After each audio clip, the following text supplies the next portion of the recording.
Olá, sejam bem-vindos ao Estadão Start, uma série de vídeos do Estadão feita aqui diretamente da Rio Innovation Week que acontece no Pier Mauá nessa semana. Aqui no evento tem especialistas, grandes empresas e startups que discutem como inovar com tecnologia. E aqui no Estadão Start temos um espaço para debate sobre desafios e oportunidades para essas empresas.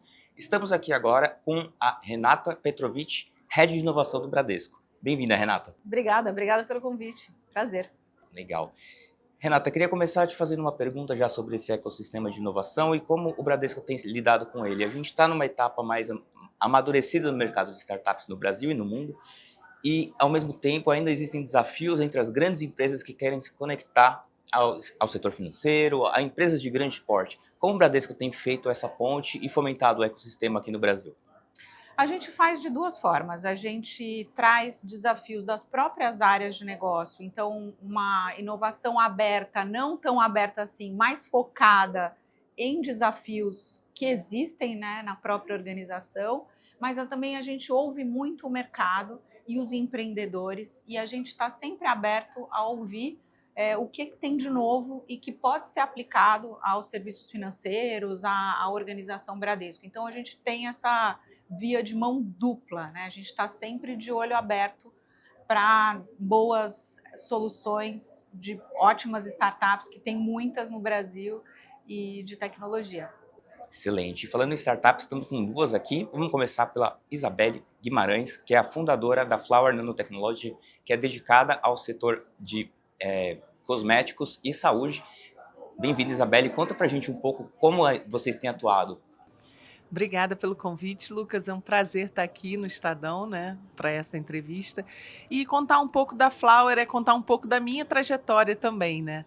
Nós começamos esse processo de inovação durante o meu doutorado, depois eu passei a trabalhar numa startup e depois de trabalhar numa startup eu resolvi abrir minha própria startup, é a Flower, onde a gente desenvolve soluções de nanotecnologia usando uma metodologia específica, que é a microfluídica. E aqui no Brasil nós somos pioneiros no desenvolvimento desses dispositivos de microfluídicos, tanto para a indústria de cosmético quanto para a indústria de saúde, sendo que a gente já vende, né, para produção de vacinas e pesquisa e desenvolvimento nessa área. E agora a gente está alcançando novos voos aí na área de cosméticos, que também é uma área que desenvolve muito e pede essa tecnologia, né? Vem de uma maneira internacional para ser produzida aqui no Brasil. Excelente. E também temos aqui com a gente a Eduarda Vieira, que é a fundadora da Cuba Audio, especializada em headphones. Bem-vinda, Eduarda. Conta pra gente como vocês têm feito a inovação acontecer nessa área de áudio aqui no Brasil. Claro, também muito prazer, gente. Bom estar aqui com a Renata, você, Lucas, Isabelle. A Cuba é a primeira marca brasileira a fabricar e desenvolver fones de ouvido nacionalmente, né? Não tem outra aqui fazendo isso, acho que por alguns motivos. A gente saiu da faculdade com essa ideia, eu e meu sócio. Ele está à frente do maior canal de áudio e fones de ouvido no Brasil, no YouTube. Então, já tem uma comunidade muito forte.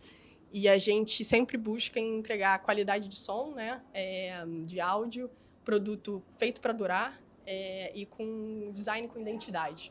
A gente acredita que ouvir música é tão pessoal quanto vestir uma roupa, escolher um perfume. Então, todos os nossos fones são modulares. Você pode reparar, atualizar, para realmente ficar com você por muito tempo.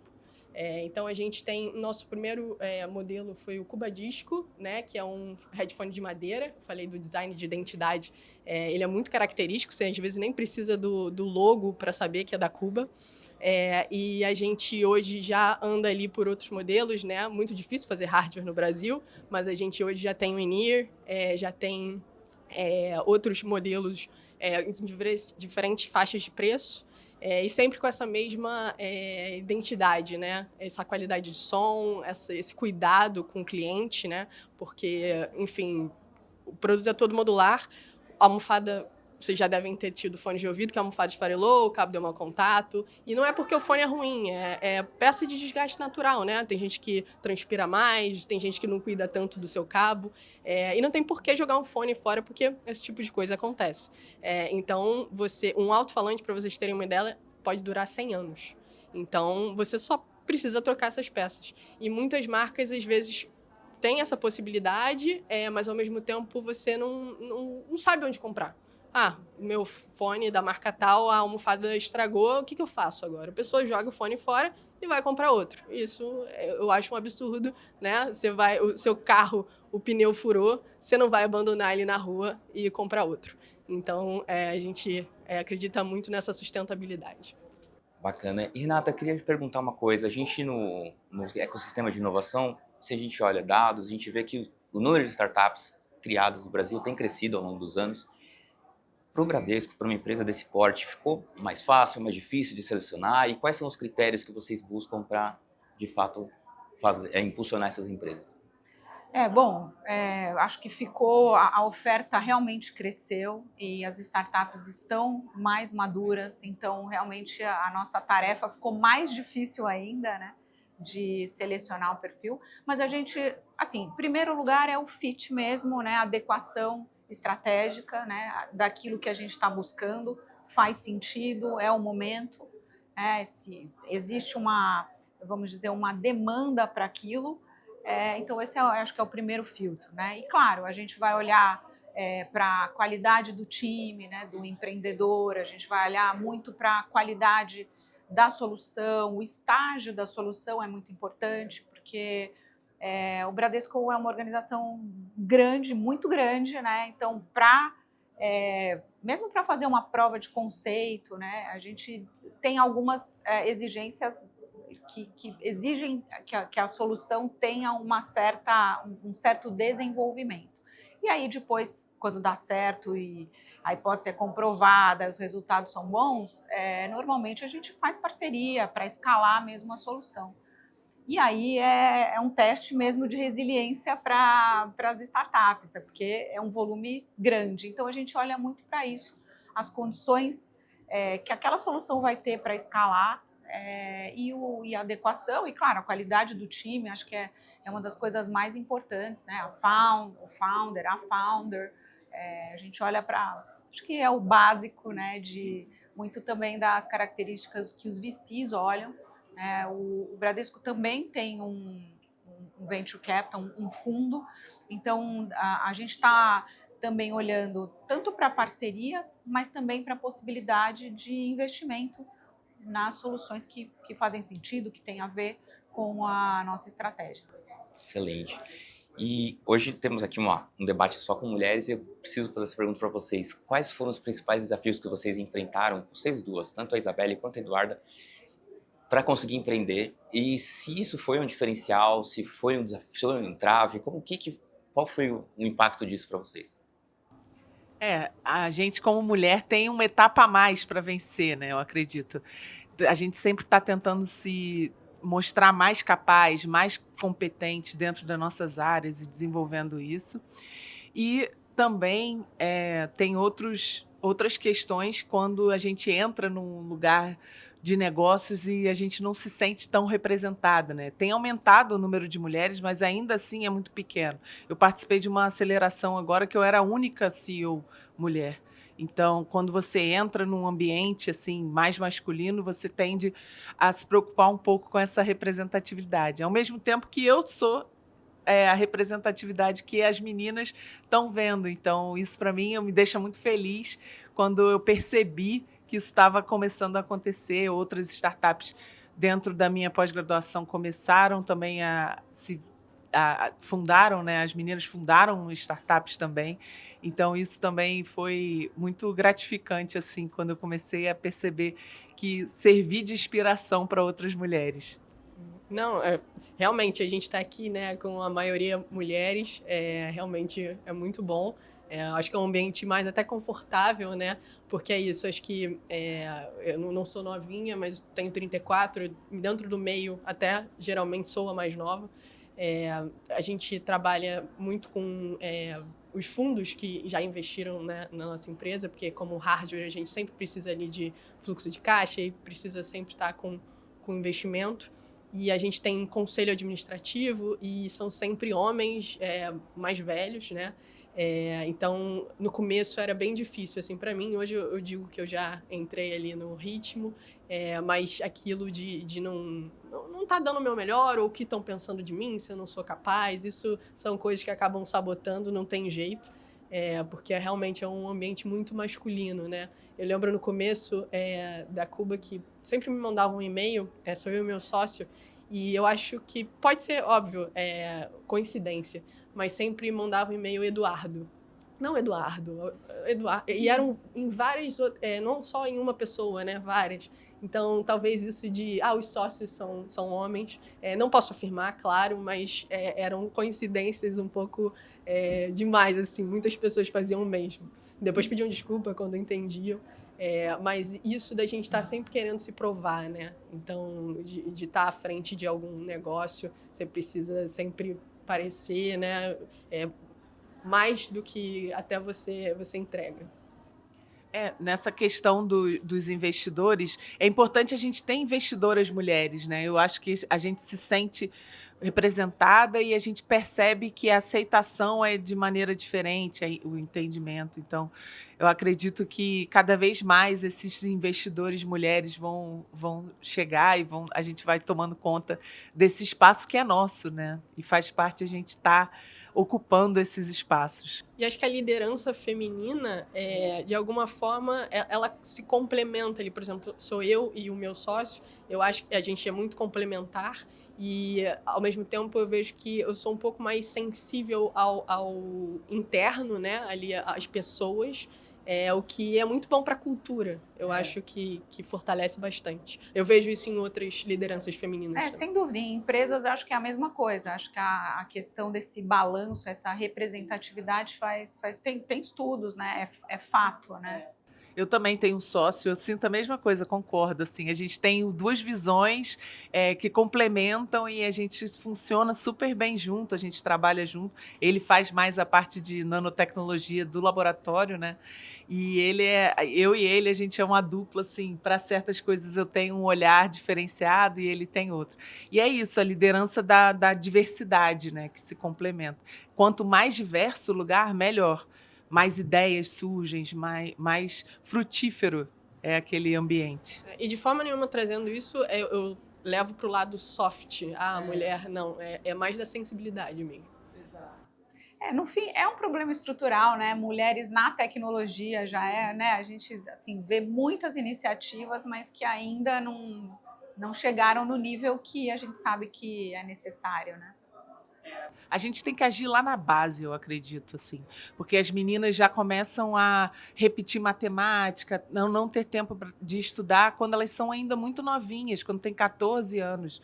Eu estava vendo algumas estatísticas e trabalhos nesse sentido. Então, a gente tem que ajudar e pensar em alguma atitude na base, para essas garotas chegarem na formação e na educação, estímulo, Exato. Oportunidade, né? No Bradesco, a gente tem iniciativas onde a gente tem empresas que capacitam mulheres que depois podem vir a trabalhar dentro do Bradesco, mulheres na área de tecnologia. Então, já é um estímulo para essas meninas, né, terem uma formação e depois terem a oportunidade. E aí, tendo a oportunidade também dentro da empresa, também tem que se dar, né, a oportunidade de elas poderem seguir uma carreira, né? Porque não adianta também admitir e depois não ter, né, dentro da própria empresa. Então, né? Tem todo uma lógica de crescimento também. E a confiança para ser porta-voz também, porque às vezes tem ali sócios mistos, né? Mas ao mesmo tempo não é a mulher que fala pela empresa, muitas vezes. E, gente, como eu falei aqui, a ideia do nosso debate aqui no Estadão Start é que vocês, veteranos e iniciantes, às vezes não tão iniciantes assim, mas consigam conversar. Então, eu queria dar a oportunidade para vocês, cada uma de vocês, fazer uma pergunta para a Renata aqui, falando um pouco sobre o negócio de vocês, oportunidades de crescimento e como vocês acreditam que vocês conseguem trocar uma figurinha e, de fato, tirar algo proveitoso disso. Perfeito, tá.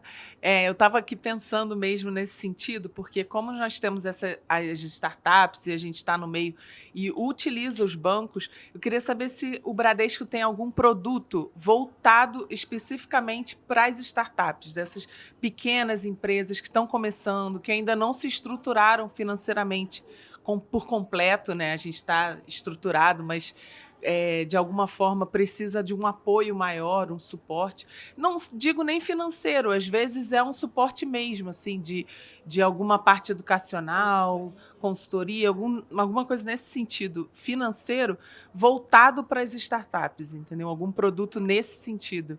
Porque aqui, eu realmente não conheço nada aqui no Brasil que tenha esse suporte.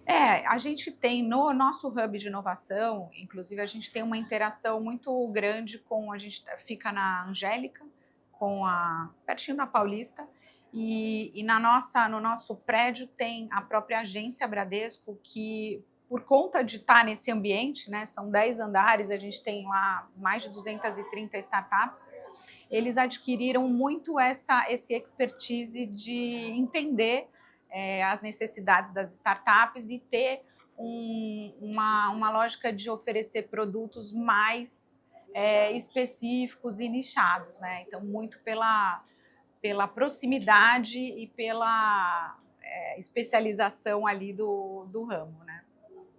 Não, eu vejo muito isso, porque quando a gente começa, né, as pessoas acabam indo para banco digital, mas chega um momento da startup, né, que eu imagino que é o nosso caso, que você precisa de um banco grande. Não tem jeito, porque você vai precisar de crédito, você vai precisar ali de um apoio que o banco ali, o digital, não vai conseguir te entregar. Então, tem um teto ali que bate que não tem jeito. Você vai ter que ir para um banco grande para poder continuar ali. E é muito bom porque passa a ser um parceiro. Então, a gente no Bradesco, a gente tem vamos dizer, é quase um ciclo de vida para acompanhar essas empresas. Então, começam no InovaBrá, né, como eu falei, com esse convívio.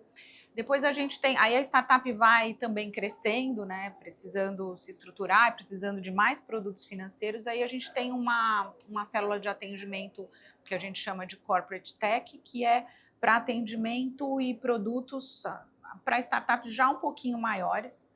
E aí, saindo disso, a gente tem também o atendimento, aí vai sim para o BBI, onde são produtos mais estruturados, assim, eventualmente para um futuro IPO, mas mesmo antes de um IPO, né, as rodadas. E a gente tem também, olhando para tudo isso, o nosso Venture Capital, né, que aí sim, aí é o investimento formal de fundo de Venture Capital. Então a gente tem todas essas áreas e assim, acho que a vantagem mesmo, como você falou, de um banco grande é toda essa oferta de produto em todos os momentos do ciclo de vida da empresa, né? E até depois, pós IPO, né, num sucesso, tem também o atendimento ao founder, via private banking, né, vamos dizer, o gerenciamento depois dos fundos que vem a aportar, né, aí já pensando no sucesso. Pensando grande. Mas vocês chegam lá e, claro. assim,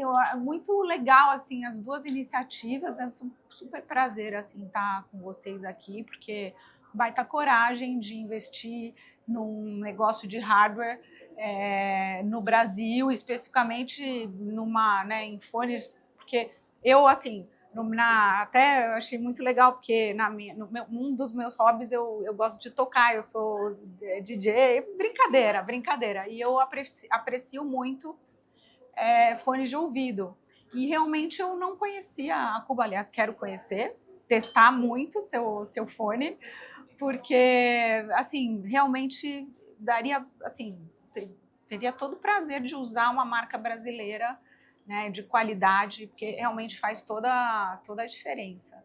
E assim, também, né, eu vejo super... uma tecnologia pura, né, que você está... Brasileira, né, num ramo que... né, pesquisa, tecnologia, né, então, assim, muito, muito bacana, acho que é uma ótima seleção aí de startups para a gente conversar aqui e, assim, teria todo o prazer. Pelo que eu entendi da solução, talvez para a nossa organização, lá no mercado de saúde, né? Eu acho que eu vejo mais, porque no cosmético já não tanto, né? Mas o Bradesco é uma organização muito grande, a gente tem todo o grupo segurador, né, de planos de saúde, e ali poderia ter um fit, a gente pode até ver depois, entender melhor, aprofundar, para ver se tem alguma conexão que a gente possa fazer lá. Bacana, obrigada. A gente, a oportunidade, a gente também vê, né, da modularidade, da entrega de acessórios, é entrar no B2B, né, com força, porque a gente está com um pezinho, mas justamente para fazer esse hardware as a service, né? Porque, de repente, as empresas compram, né, os fones, aí quebrou, aconteceu alguma coisa, a gente recolhe, troca, né? E você tem uma assinatura apenas. Então a gente consegue fazer muita coisa super legal. com essa modularidade. Muito Porque dá bom. muita pena. E eu, assim, essa experiência eu já tive, eu tenho uns 2 ou 3 lá em casa encostados, justamente porque mas aonde eu vou comprar a espuminha? Dá preguiça, e aí você fala, melhor comprar um novo, né? E aí fica desperdiçado aquilo. Não gosto também dessa sensação de ter lá, e você não sabe nem aonde descartar, né? Onde é que você vai Também. descartar? Não, e aquela gaveta, né, que todo mundo tem, cheia de cabo e coisas exatamente. que estão, né, com a vida útil já comprometida. E aí a gente tem visto isso, que para empresas faz muito sentido, né? A gente ainda não tem um programa, está formulando, mas é um diferencial muito grande que realmente a gente não vê em outros. Aliás, esse ponto é importante, né? Até você tinha perguntado, né? As soluções, por exemplo, do InovaBrá, a gente foca muito no B2B mesmo, né? A gente realmente, para a gente, o que interessa é o B2B, né? E muito por causa da escala mesmo que você consegue, né? A gente trabalha no B2B também e também presta serviço de pesquisa e desenvolvimento. Então, algumas empresas que querem ter um produto nanotecnológico, querem entender como é que faz isso, como que desenvolve algo desse tipo, procura a gente para assessoria e a gente desenvolve junto, co-desenvolve alguma solução em determinadas áreas. Mas o nosso foco realmente é saúde. Até agora a gente já vendeu e está desenvolvendo para a produção de vacinas e nanoencapsulados, mas a área de cosmético é uma área que a gente vislumbra como uma área de crescimento interessante assim, para a empresa. E eu acho que esse modelo de negócio vai ser muito bacana, porque quando você pensa nessa coisa recorrente, a gente estava conversando do fluxo de caixa, né? Você tendo uma recorrência ali do não do depender B2B, do B2C, é excelente, que é bem difícil, né? a venda direta. Com A gente já certeza. tem algumas empresas, sim, mas ainda não com um plano de serviço. Elas compram os fones, aquilo, a gente tem o nosso diferencial do contato ali com o cliente, que você geralmente não tem quando compra esse tipo de produto.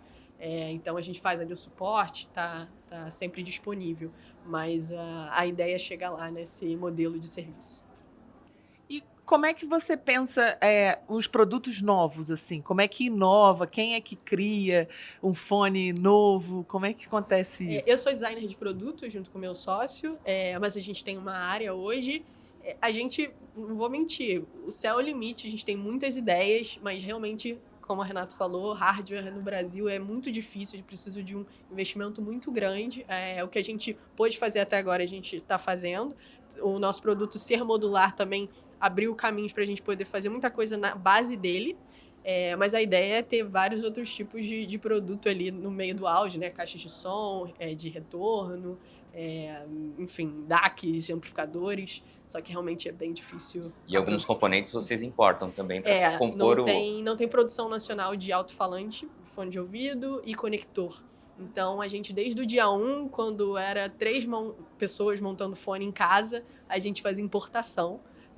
Então, a gente... Porque não tem jeito, não tem fabricação nacional desse tipo de componente e a gente depende disso. Mas aonde vocês fabricam? A gente fabrica no Rio de Janeiro. Bem artesanal, por mais que a gente faça numa escala grande, é bem artesanal.